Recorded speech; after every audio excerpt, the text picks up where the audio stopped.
Hello everyone. I'll introduce myself.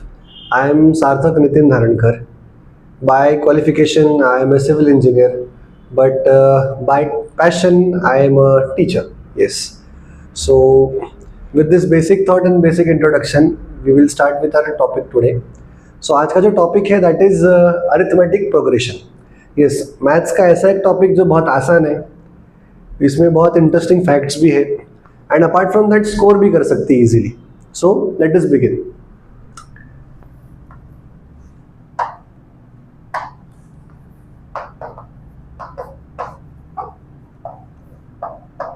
Arithmetic progression. सबसे पहले ये समझते हैं कि व्हाट इज प्रोग्रेशन. हाँ, ये वर्ड नया है ना कुछ. तो ये समझो कि प्रोग्रेशन मतलब क्या होता है. पहले हम समझते हैं सीक्वेंस क्या होता है. सीक्वेंस मतलब क्या, कोई तो भी नंबर्स रहे या कोई तो भी चीजें रहे जो एक के पीछे एक हो. अब एक के पीछे एक है लेकिन उसके अंदर कुछ पैटर्न भी है. पैटर्न का मीनिंग क्या है कि उसके अंदर कुछ सिमिलैरिटी है. आगे की टर्म और पीछे की टर्म में कुछ ना कुछ तो कनेक्शन है. बिना कनेक्शन के वो है ऐसा नहीं है. There is some connection. और जब ये कनेक्शन हमें पता चले और जो सीक्वेंस हो तो हम उसको बोलते हैं प्रोग्रेशन. क्यों? क्योंकि वो आगे बढ़ते जा रहे हैं. It is progressing ahead. Okay. So arithmetic progression का पहला पार्ट हमने समझ लिया कि व्हाट इज प्रोग्रेशन. नाउ अब ये समझते हैं कि अरिथमेटिक का मीनिंग क्या होता है. या rather than wait we will go completely for the whole thing. That is कि अगर मैं एग्जांपल दूं जैसे कि 2, 5, 8, 11, 14 एंड सो ऑन. तो ये जो टर्म्स हैं इनमें कुछ सिमिलैरिटी है. There is something common in this terms. अब कुछ इवन है कुछ ऑड है. अब ये तो सिमिलैरिटी नहीं हो सकती कि सारी इवन है सारी ऑड है. हाँ, लेकिन एक चीज हम देख सकते हैं. जैसे कि अगर मैंने 2 और 5 के बीच का डिफरेंस देखा तो वो 3 है. 5 और 8 के बीच का डिफरेंस देखा तो वो भी 3 है. 5 एंड 11 के बीच का डिफरेंस देखा तो वो भी 3 है. एंड यहाँ पे भी डिफरेंस 3 है. जब ये कांस्टेंट डिफरेंस होता है, क्या है? कांस्टेंट डिफरेंस होता है. Difference between to consecutive terms, आगे और पीछे आने वाले दो टर्म्स के बीच का डिफरेंस जब इक्वल हो तब हम उसको बोलते हैं arithmetic progression. Okay. So what we can say is difference between to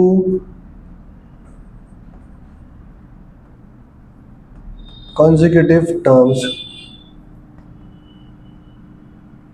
is constant. वो बदलता नहीं है. It remains constant. क्लियर है? अभी हम समझते, कंसेप्ट तो समझ में आ गया. देखो बेसिकली क्या कि भाई डिफरेंस जो है दो कॉन्सेक्यूटिव टर्म्स के बीच में वो कांस्टेंट होना चाहिए. अब ये समझते हैं कि ये जो डिफरेंस हुआ या ये सब नंबर्स हुए इनको लिखते कैसे, इनको रिप्रेजेंट कैसे करते, हम वो समझते हैं. So let us begin with the terminology. देखो अब इसकी टर्मिनोलॉजी कैसे होती है. तो हम कभी भी जब कोई भी प्रोग्रेशन देखते हैं तो आगे और सीखने वाले, इसलिए मैंने वर्ड यूज किया प्रोग्रेशंस. तो अरिथमेटिक प्रोग्रेशन जैसे वैसे अलग भी प्रोग्रेशंस है. तो जब हम सीखेंगे तो उसमें टर्म होती है और टर्म नंबर होते हैं. मैं पुराना वाला एग्जाम्पल ही वापस लेता हूँ. क्या है वो? 3, 5, 8, 11, 14 एंड सो ऑन. तो जो फर्स्ट टर्म होती है ना, दिस फर्स्ट टर्म,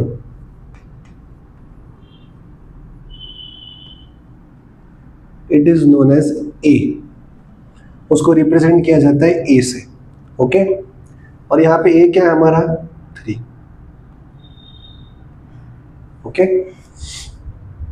जो कॉमन डिफरेंस है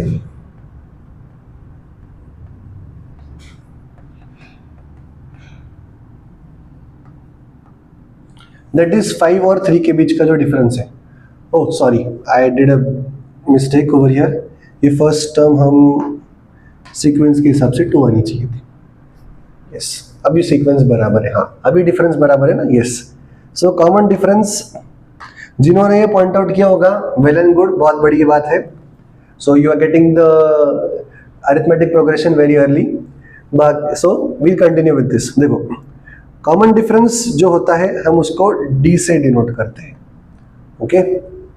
अब ये क्या है, the difference between the two consecutive terms.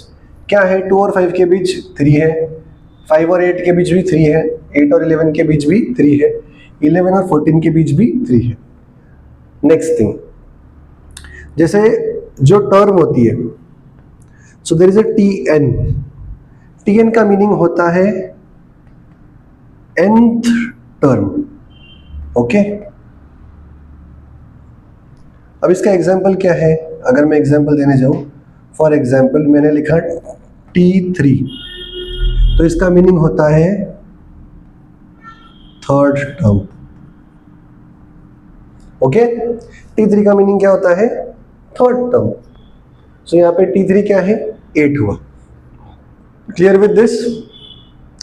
ये हुआ सबसे बेसिक पार्ट कि हम इसको लिखते कैसे। एक बार लिखना समझ में आ गया कि फिर हम आगे बढ़ सकते हैं फॉर द फॉर्मूले, ओके। इतना क्लियर है? अभी नेक्स्ट पार्ट देखो।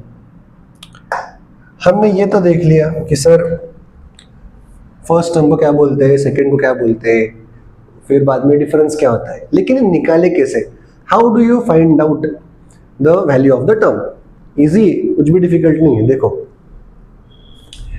जैसे अगर मैं बोलूं, वही सीक्वेंस में लेता हूं 2, 5, 8, 11, 14। From this sequence what do I know, a is equal to 2 and d is equal to 3। अब d निकालने का एक और तरीका होता है। d क्या है, दो कॉन्सेक्यूटिव टर्म्स के बीच का डिफरेंस, बराबर है, एक आगे वाली और एक उसके पीछे वाली टर्म का डिफरेंस। तो फॉर एग्जाम्पल अगर मैं ये बोलूं कि ये मेरी nth टर्म है, तो उसके पहले वाली कौन सी हो गई, n-1 नंबर की टर्म, बराबर है। जैसे थर्ड टर्म है, सेकंड टर्म है, तो ये अगर nth टर्म हुई तो ये उसके एक नंबर पहले वाली टर्म हो गई। So I can also write that d is equal to Tn-1, okay. और दूसरा भी ऑप्शन होता है उसको, that is Tn+1 minus Tn। अब इसमें बस n आपको डालना है, आप चेक करो, कोई प्रॉब्लम नहीं है। फॉर एग्जाम्पल आपने n3 डाला तो T3 माइनस T2, T3 8 है, T2 5 है, ओके। डिफरेंस कितना आया, 3। यहाँ पे डाल के देखो, आप चाहिए तो यहाँ पे डाल सकते हो फोर्थ टर्म से, आपने n4 डाला तो क्या होगा, T4+1 इज T5, T5 क्या हो गया 14, और T4 क्या हो गया 11, 14 माइनस 11 इज 3। तो कॉमन डिफरेंस आ गया तुम्हारा, क्लियर हुआ। अभी नेक्स्ट पार्ट देखो। अब हमें निकालना है कोई तो भी टर्म, ओके। हमें कोई तो भी टर्म निकालनी है, तो हम वो टर्म कैसे निकालेंगे, तो उसके लिए एक सिंपल फॉर्मूला है, that is Tn is equal to a plus n-1 into D, okay. Now how does this work, simple. अगर तुम्हें फोर्थ टर्म निकालनी है तो n की जगह क्या आ जाएगा, 4। चेक करें, सिंपल है। चेक करके देखो कि ये फॉर्मूला जो या हम जो देख रहे हैं, वो सीख रहे हैं, वो करेक्ट है या इनकरेक्ट है। चलो ट्रायल करके देखते हैं। ये क्वेश्चन ले लो, चलो हम क्या करते हैं, इसी में है ना, ये फॉर्मूला यूज करके फोर्थ टर्म निकाल के देखते हैं। Let us verify. तो जैसे मैं बोलूं कि अगर मुझे निकालना है T4, तो T4 क्या हो जाएगा, a plus 4-1 into D, clear है। उसकी वैल्यू क्या हो जाएगी, उसकी वैल्यू हो जाएगी, a की वैल्यू क्या है हमारे पास 2, प्लस 4-1 कितना हो गया 3, और d क्या है हमारा 3 है। So that way we will have 2 + 9 that is equal to 11। है क्या हमारी फोर्थ टर्म 11, देख लो, क्लियर हो गया। So first thing that we learned about today about arithmetic progression is tn निकालना, nth टर्म निकालना. ओके, सो nth टर्म निकालने का फॉर्मूला ये है that tn is equal to a plus n minus one in bracket multiplied by d. Clear है? Okay, simple as that, एकदम easy है. अब हम बढ़ते हैं आगे. ये तो हो गया कोई भी टर्म निकालने का पार्ट. इसके बाद क्या आता है? इसके बाद आता है कि अगर मुझे किसी ने पूछ लिया कि सर मुझे बताओ कि जो सीक्वेंस है इसमें 10 नंबर है, 15 नंबर है. अब मैं कोई भी नंबर रहो तो वो नंबर की टर्म निकाल सकता हूँ. अगर किसी ने बोला कि सर आप है ना मुझे इस सीक्वेंस में 30 नंबर की टर्म निकाल के दिखाओ, या कोई आ गया उसने मुझे बोला कि सर 101 नंबर की टर्म, 101 नंबर है तो जो आखिरी नंबर रहेगा ना उसकी टर्म बताओ. सिंपल है, इस फॉर्मूले से मैं निकाल सकता हूँ. जब अगर 101 नंबर्स रहे तो 101 नंबर की टर्म क्या होगी? n की जगह में 101 लिखूंगा. a की वैल्यू मुझे पता है, n 101 रहेगा -1 इंटू डी. क्लियर? अभी नेक्स्ट पार्ट क्या होता है ना, कई बार हमें इसका समेशन करना पड़ता है, इसका एडिशन करना पड़ता है. अब इसका एग्जांपल देता हूँ मैं. फॉर एग्जांपल देखो, अभी है ना जैसे समझो कि आपके घर वालों से एक बात हुई और यस एंड योर दादी टोल्ड यू कि नहीं क्या करेंगे, मैं every birthday what I will do is, जब आप 1 साल के होगे I will give you 100 rupees, when you will be of 2 years 200, 3 साल के 300, ऐसे बढ़ते बढ़ते जाएगा. एवरी ईयर 100 रुपीज़ इंक्रीज होते जाएंगे. नाउ अगर किसी ने आपको पूछ लिया कि यार ठीक है यार दादी हर बर्थडे को आपको 100 रुपीज़ एक्स्ट्रा देती जा रही है, फर्स्ट बर्थडे पे 100 दिया, सेकंड पे 200, थर्ड पे 300, आप 18 ईयर्स के होंगे तो आपके पास कितने टोटल अमाउंट जमा होगी, टोटल कितना सेविंग होगा? तो ऐसे करते बैठोगे क्या? फर्स्ट ईयर के 100, फिर उसके अंदर सेकेंड ईयर के 200, मतलब हो गए 300, फिर वापस उसके अगले साल के.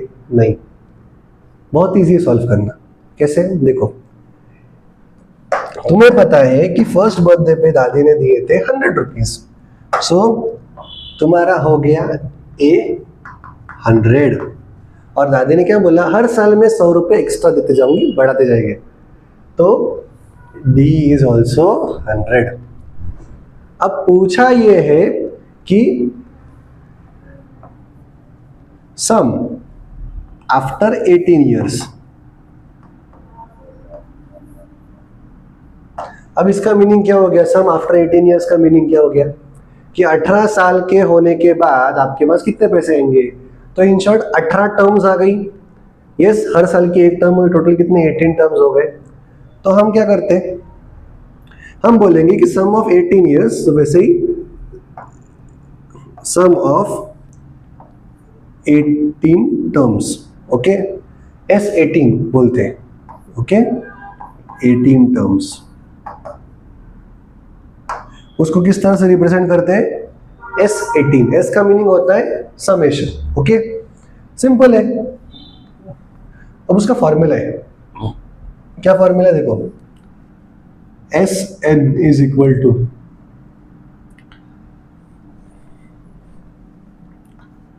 n/2 into 2a plus n-1 into D. Okay, simple formula है. अगर फॉर्मूला रहे तो हम सॉल्व कर सकते हैं. Any doubt about this? Okay, क्या करना है हमें बस एक ही चीज़ करनी है, यहाँ पे वैल्यूज डालनी है. 18 साल के होंगे तब निकालनी है. So S18 will be equal to what? n कितना है? 18 है. 18/2 in bracket 2 into 100 plus 18 - 1 into 100. अब ये 200 कहाँ से आए? ये 200, ये हो गया A, ये हो गया D. सो क्या हो गया? S18 की value 9 in bracket 200 plus 17 into 100, that is equal to 9 in bracket, ये 200 और ये 1700, कितना हो गया? 1900.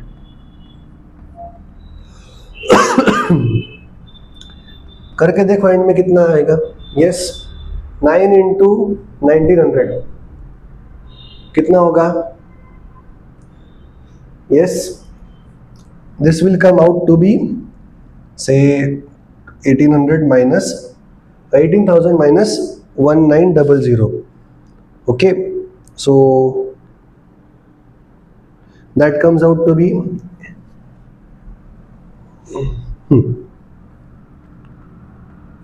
हाँ 1917100. yes, 19,000 माइनस 1900 मतलब आगे 17,100 रुपए. This is the amount that you will get at the age of 18. Simple calculation. कैसे किया हमने एक ही थॉट लगाया कि यार मुझे पता है कि पहले साल मुझे दादी ने कितने दिए, मुझे पता है कि हर साल का डिफरेंस कितना है, कितना बढ़ा के दे रही है दादी मेरा बर्थडे गिफ्ट, एंड यस मेरे पास ये फॉर्मूला है. So it is that simple. इस फॉर्मूले को और क्या बोलते हैं? अगर बताना ही रहा प्रॉपर टर्म्स में तो what do we say? We say sum of n. Okay, sum of n terms in a arithmetic progression. Okay, so if I want to write it very clearly, I will say that जब मुझे summarise करना रहे तब basic formulas, सो मैं बोलूंगा कि a is the first term,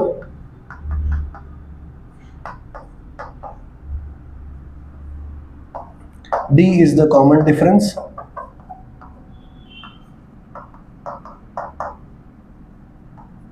okay. Then after that ये हमें क्या मिलेगा? Tn is nth term. तो अभी फॉर्मूलाज देखते हैं क्या है. सबसे पहला देखो, nth term of an AP क्या होगा? Tn is equal to a plus n minus 1 into d. Second क्या है? Sum of first n terms in an AP, उसको हम बोलते हैं Sn is equal to n upon 2 in bracket 2a plus n minus 1 into D. Okay, इसके लिए एक और तरीका भी है. अगर तुम्हें फर्स्ट और लास्ट टर्म दी जाए, सबसे पहले और आखिरी टर्म दी जाए, तो उससे भी हम ये कैलकुलेट कर सकते हैं. सो सम के लिए एक और फॉर्मूला क्या है? Sum when first and last term are given.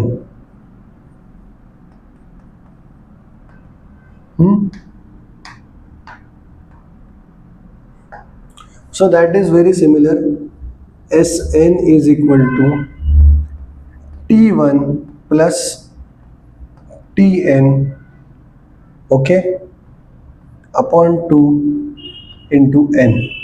या इसको लिखने का एक और तरीका है, that simple way of writing it in a different form is also n upon 2 in bracket. अब T1 मतलब पहली टर्म क्या होती है?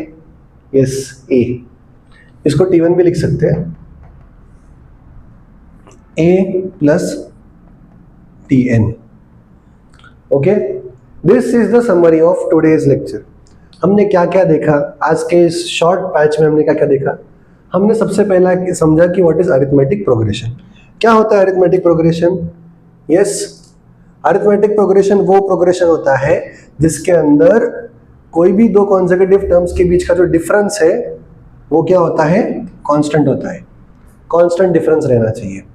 पहला पॉइंट हमने सीखा आज. सेकंड क्या सीखा? इसकी टर्मिनोलॉजी क्या होती है. अभी टर्मिनोलॉजी मतलब क्या, नेमिंग क्या होता है. सो फर्स्ट टर्म को हम a लिखते हैं, कॉमन डिफरेंस को हम d लिखते हैं, और कोई भी टर्म रही तो हम उसको क्या लिखते हैं? Tn, मतलब nth टर्म. अब इसका यूज करके क्या क्या कर सकते हैं हम nth टर्म की वैल्यू निकाल सकते हैं using this formula that Tn is equal to a plus in bracket n minus one into T. Simple formula है, इसका यूज कर सकते हैं। अपार्ट फ्रॉम दैट और क्या कर सकते हैं, जैसे मैंने एग्जांपल दिया that you are getting a gift every year, दादी आपको बर्थडे गिफ्ट के लिए कैश दे रही है। फर्स्ट बर्थडे को 100 रुपये दिए थे, सेकंड को 200 एंड सो ऑन, 100 रुपये बढ़ते जा रहे हैं। तो हमने क्या दिखा, एंड में हमें समेशन चाहिए था। तो समेशन कैसे निकाला हमने, ये फॉर्मूला यूज किया हमने एस एन का, okay. And this is the summary कि nth term formula, sum of n terms, and apart from that अगर फर्स्ट और लास्ट टर्म दी जाए तो हम ऐसा इस तरीके से कर सकते हैं। This is the basics of arithmetic progression.